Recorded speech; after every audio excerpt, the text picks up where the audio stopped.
Peak Wealth Management proudly presents the Trust the Plan podcast with Nick Hopwood and Jim Pilat, where we believe by providing education and guidance, we can help you retire with peak confidence.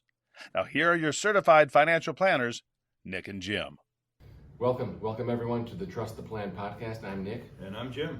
And Jim, the summer party's coming up soon. I think it's August 8th, if I'm not mistaken. August 8th, Thursday night. Thursday, August 8th. And we will have the Peak 10-year anniversary t-shirts available. They will go quick. They will. They are a good looking shirt. They are. And we broke out a few at the halftime report. Mm-hmm. And the people that have been clients for over 10 years got their tees, and everyone else was just drooling over them. Yeah, they were. So we're like really building up the demand, Yeah, it's going to be a frenzy. Yeah, okay. So August 8th, getting those Peak 10-year anniversary t-shirts out. But for today's podcast, we're going to talk about a real life case study with NVIDIA stock as the key player here. Mm-hmm. So in December, we had someone come to us and ask us if they can retire early. And they were an employee of NVIDIA with a good income and a whole lot of stock. Mm-hmm. And they had been getting stock for years and years and years and selling some here and there, but still had accumulated quite a ton. Mm-hmm. And as you know, NVIDIA has been the market darling for the past several years, particularly the last couple years. And so the question, can I retire, right, with a couple $1 million or a few $1 million, Mm-hmm. plus some a ton of NVIDIA stock, and some other investments here and there.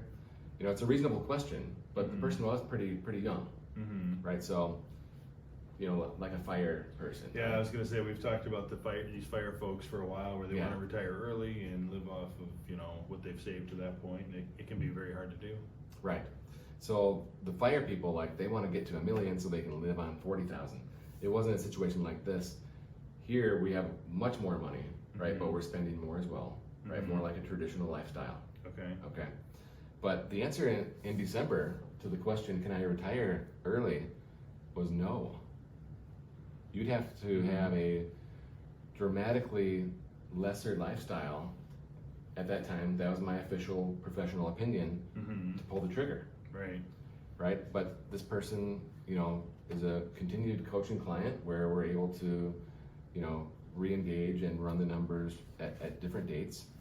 And so in June, last month, we had another meeting with the same question. Okay, now can I retire? And what's happened with NVIDIA stock since June? What's happened in the market since June, or since January, I mean? Mm-hmm. Well, NVIDIA's up like 140% this year.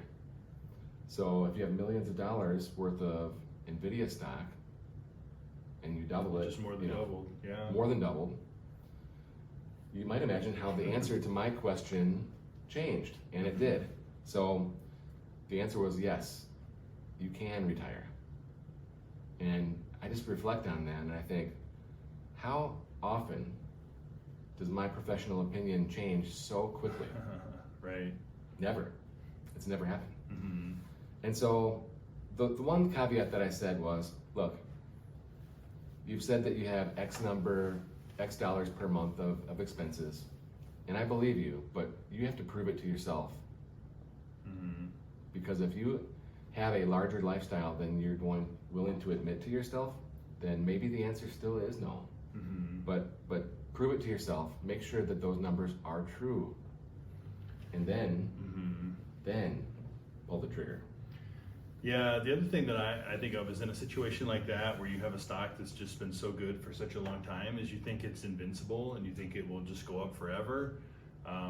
So a big part of that is if he wants to retire off that money, he needs to be willing to live off that money, which potentially means selling some of that stock. And that can be a hard thing to do when you believe in it and it's gotten you to where you are, but to be able to say I've accomplished my goal with it, I've done enough, I'm ready to move on from it, isn't always so easy.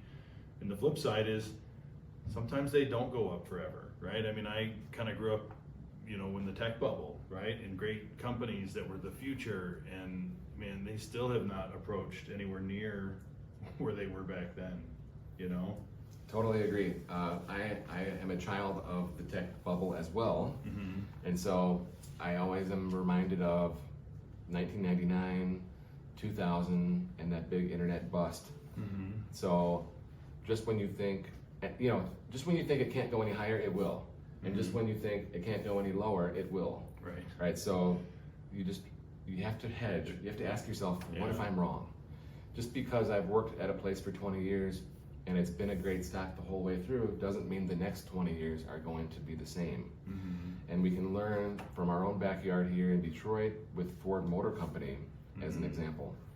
So from the time Ford went public, like 1957 or something, through 1999, it was like one of the best stocks on the New York Stock Exchange, one of the very best. Mm-hmm. And since 99, it's been one of the worst. Yeah.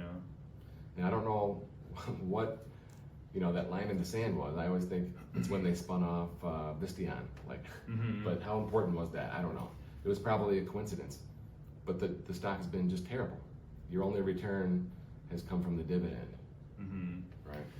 Yeah, and I think that's true. Obviously, Ford's a good example of that, but I also think it's worth noting too that there's a lot of really good companies out there that that have really good products that make a lot of money, but that doesn't mean their stocks are good, right? Yeah. It doesn't mean their stock can't be overvalued. It doesn't mean their stock can't go down. We've seen a lot of really good companies that make a whole lot of money have really bad stock prices. Stock prices can get out of whack. They can get overvalued. They can be undervalued.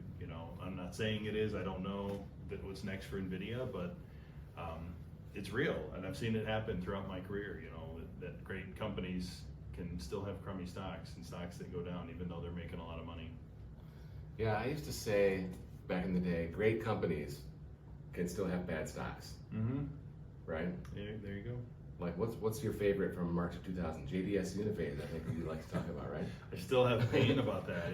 It was the foundation of the internet. They were laying all this fiber optics, and I thought this is great, and it was this great stock, and it doubled, and I'm rolling in it, right? And then guess what? It goes down a few points. Well, I can't sell now. It's going to come back. It goes down 10 more points. Well, now I really can't sell, right? And next thing you know, you're losing money on a stock that was the hottest thing going. It's just the memories that I have from that tech bubble that that was real life. What I remember about JDS Uniphase, and I was in college, March of 2000, on spring break, and I turned on CNBC, and the market was it was a bloodbath. It was like the beginning of the end, right? So the JDS Uniphase CEO goes on CNBC, and he's just like, sales are great, everything's great, we can't even keep up. I don't know why the stock's going down. And the market was telling him that it was over. The market knew, right? But the market was just ahead of itself, right? Like, I don't know if the PE ratio was 100 or something, like it just cannot sustain. And so our general advice when we have companies with RSUs, like NVIDIA or Ford or Google or whatever, it's part of your compensation package. You're always going to get more. So if the price is at least decent, we need to be unloading. And that's not specific advice for anyone listening or watching, but it's just a general philosophy that we tend to subscribe to. And so there should never be a position where a huge percentage of your net worth is tied up in the company stock, right? What if you have a Ford pension and a Ford paycheck, and your 401 is all in Ford stock, and then the company goes bankrupt, right? In 08, the stock was down to $1. Yeah. It was right on the edge. It was close, yeah. So now you could lose your paycheck, you could lose your 401. Your pension. Yeah, and your pension is a separate qualified plan, but again, it's still tied to the same company. For example, when GM went bankrupt, the pension was safe. So that's something important to realize. But the point is, we don't want to have all of our eggs in one basket when it comes to employment, pension, 401, RSUs. So just wanted to use this case study to bring it to your attention how things can change quickly. And imagine how it would be reversed, where you know, maybe in December the stock was very high and we said, yeah, go ahead. And then by the time they're ready to pull the trigger in June, the stock goes down by 50% and now we can't do it anymore. Right.